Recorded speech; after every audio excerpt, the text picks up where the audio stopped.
ये कहानी दिव्या और मनीष की है, जो एक दूसरे से प्यार करते हैं और थोड़े समय बाद दोनों शादी कर लेते हैं। मनीष एक अच्छे और बड़े घर से होता है, वहीं दूसरी तरफ दिव्या एक मिडिल क्लास फैमिली से होती है। मैंने तुमसे कितनी बार कहा है, तुमको ये सब करने की ज़रूरत नहीं है। तुम्हें बस एक काम करना है, अपना और होने वाले बच्चे का ख्याल रखना है। यार घर गंदा है तो कोई बात नहीं, लेकिन तुम इतना पेन ना लो, ये सही नहीं है। अच्छा, तो सब घर के काम कौन करेगा अगर मैं आराम करूंगी तो? वैसे भी क्या है ना, लोग कहते हैं कि ऐसे में काम करते रहना चाहिए। अरे मैं हूं ना, किस काम के लिए? यही तो हूँ। तुम होने वाले बच्चे पर और खुद पर ध्यान दो प्लीज़। तुम करोगे साफ सफाई? तुमको आता भी है, बड़े बाप के बेटे हो। ऐसा करते हैं, नौकर रख लेते हैं। अरे नहीं, ये अपना घर है। माँ कहती है कि घर मंदिर की तरह होता है। कैसे कोई अपना मंदिर किसी और के हाथ में दे सकता है? हाँ, बाकी कभी किया नहीं है, लेकिन तुम हो ना, तुम मुझे बताओगी। आज के लिए मैं तुम्हारा स्टूडेंट और तुम मेरी टीचर। चलो मुझे सिखाओ कि साफ सफाई कैसे करते हैं। तो शुरू करें मैडम? हाँ, क्यों नहीं। मैं भी तुम्हारी सफाई देखूँ तो। पहला काम है घर के सारे जाले साफ करना। चलो शुरू हो जाओ। ठीक है, अभी करता हूँ। एक दिन तुम कहोगी कि वाह, क्या चमका कर रख दिया है घर को। हाँ। ऐसे ही दोनों की जिंदगी हंसी खुशी चल रही होती है, लेकिन कहते हैं ना, हमेशा सुख ही सुख नहीं रहता। फिर एक दिन। क्या हुआ? तुम आजकल बहुत बुझी बुझी सी रहती हो। तुम्हारी तबीयत तो सही है ना? अपना ख्याल रखा करो प्लीज़। हाँ, कुछ नहीं हुआ है मुझे। और ये तुम ना बार बार मेरी फिक्र करने का नाटक बंद करो। जब देखो तो पता नहीं क्या क्या उम्मीद पाल रखी है मुझसे। बीवी इतना बोलकर चली जाती है। न जाने क्यों इतना चिपके रहते हैं, अपनी भी तो खुद की लाइफ होती है। कहते हैं ना, ज्यादा घी भी नहीं पचता। तो यहाँ भी यही हाल हो रहा था। बीवी को पति का प्यार और उसकी इतनी केयर बर्दाश्त नहीं हो रही थी। बच्चा होने के बाद उनकी खुशहाल शादीशुदा जिंदगी बदल जाती है। बीवी पति से नाराज से रहने लगती है और उससे दूर रहने लगती है। लेकिन एक दिन। तुम्हें क्या हो गया है? जब भी मैं तुमसे बात करने की कोशिश करता हूँ तुम बात ही बदल देती हो। मुझसे कोई गलती हो गई है क्या, या कोई और बात है? प्लीज़ बताओ मुझे। क्या बताओ? तुम्हें खुद समझ में नहीं आ रहा?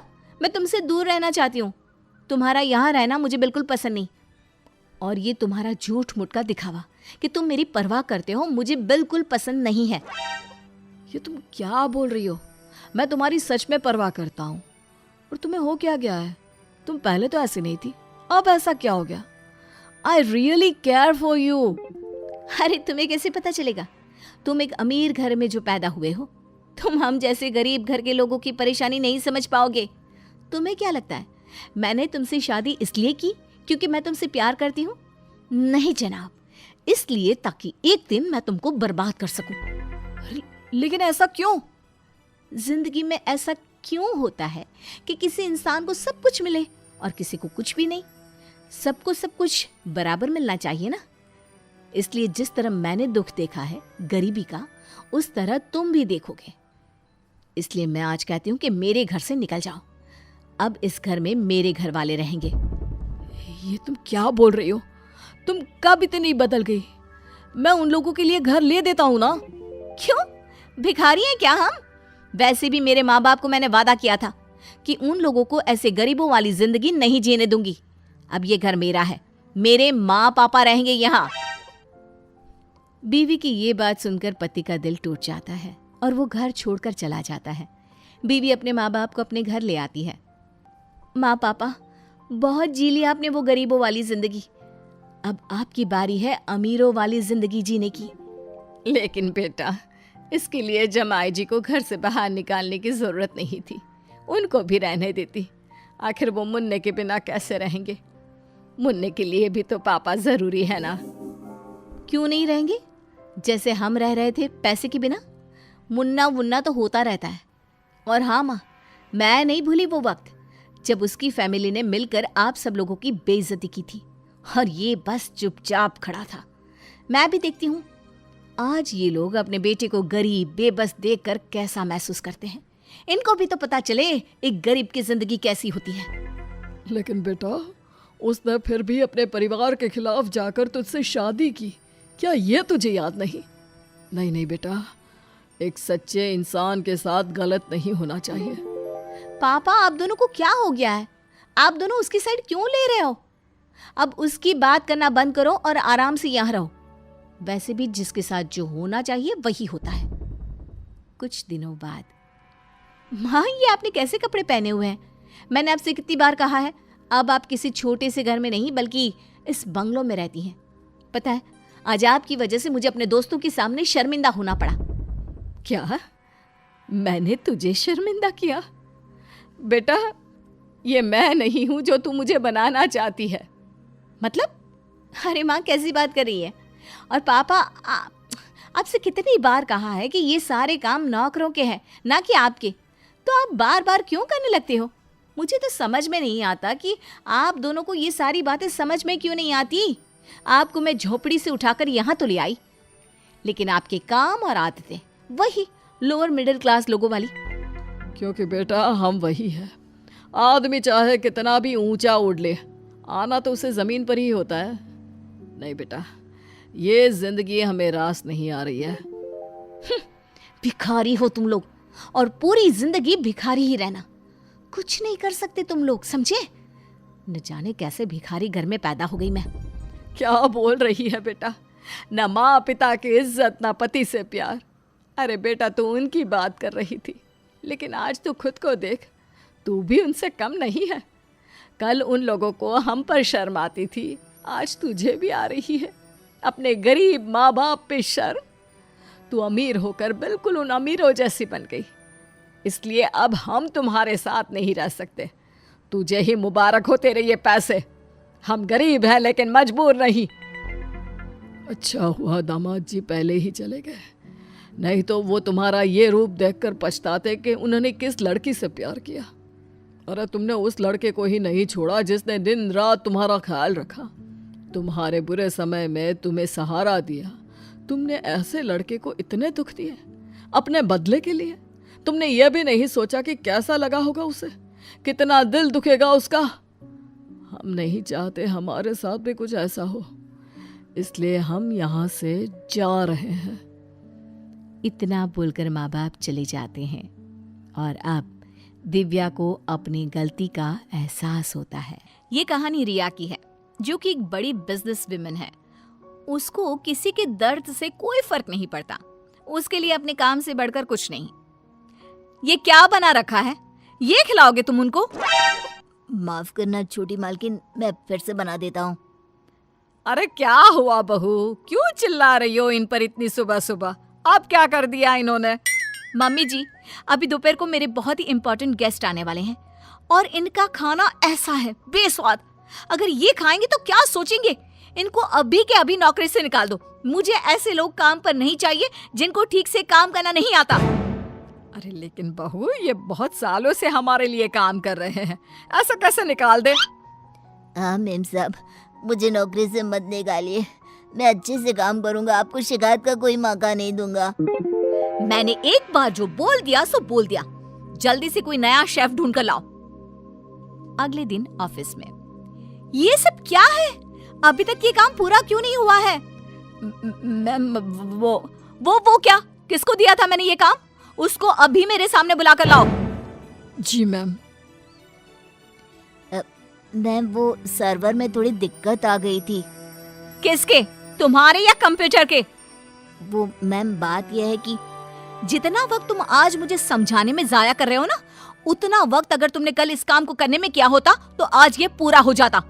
तुम्हें नौकरी से निकाला जाता है।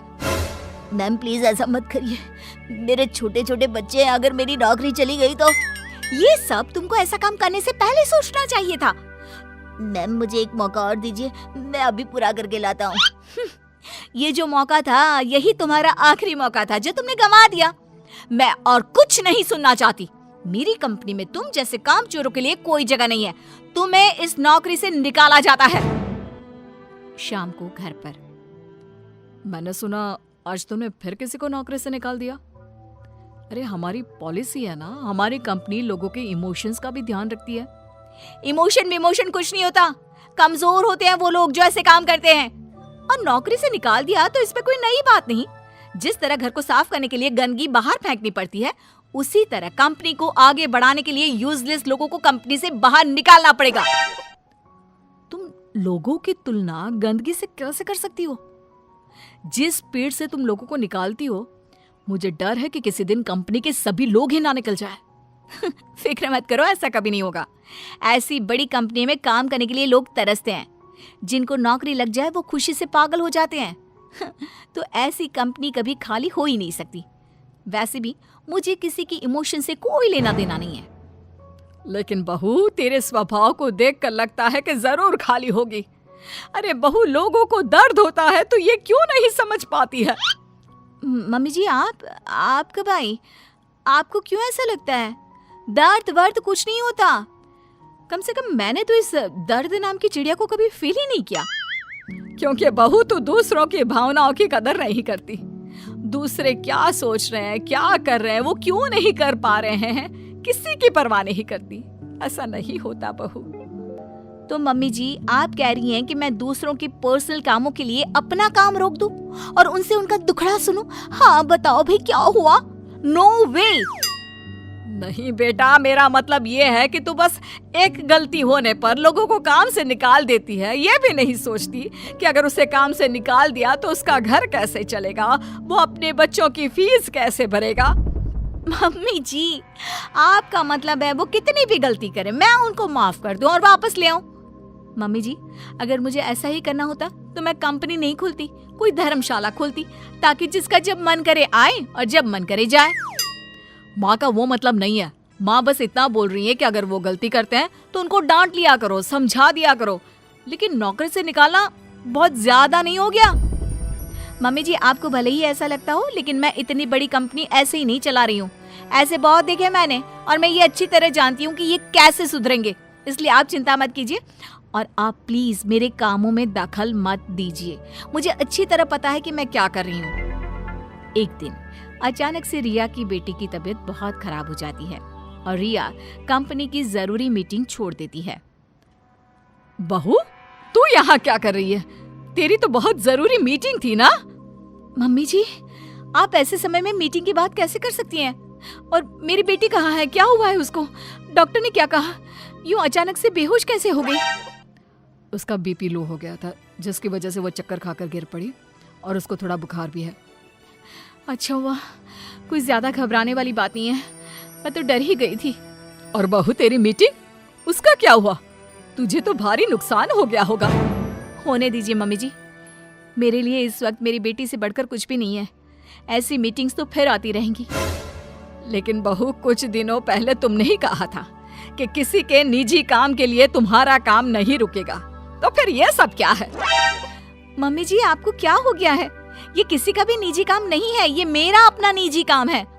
वही तो बहू, जब तुम्हारा काम था तो तुम सब कुछ छोड़कर यहाँ आ गई और तुम चाहती हो कि दूसरों के घरों में कितनी भी परेशानी दिक्कत आ जाए, वो उसको छोड़कर अपने काम को पहली ड्यूटी समझे। लेकिन वही चीज अगर तुम्हारे साथ हो तो तुम अपनी पहली जिम्मेदारी अपने परिवार की तरफ समझती हो, उसके बाद तुम्हारा काम। ये कैसी नाइंसाफी है? उनके साथ तुम करो तो ठीक और वो करे तो गलत। आप सही कह रही हैं मम्मी जी, मैंने ये बात कभी समझी ही नहीं। अब तो समझ गई ना? अब से उनके साथ कुछ ऐसा मत करना, उनकी भी परेशानी समझने की कोशिश करना। हाँ मम्मी जी, अब मैं सब समझ गई हूँ। मुझे अपनी गलती का एहसास हो गया है।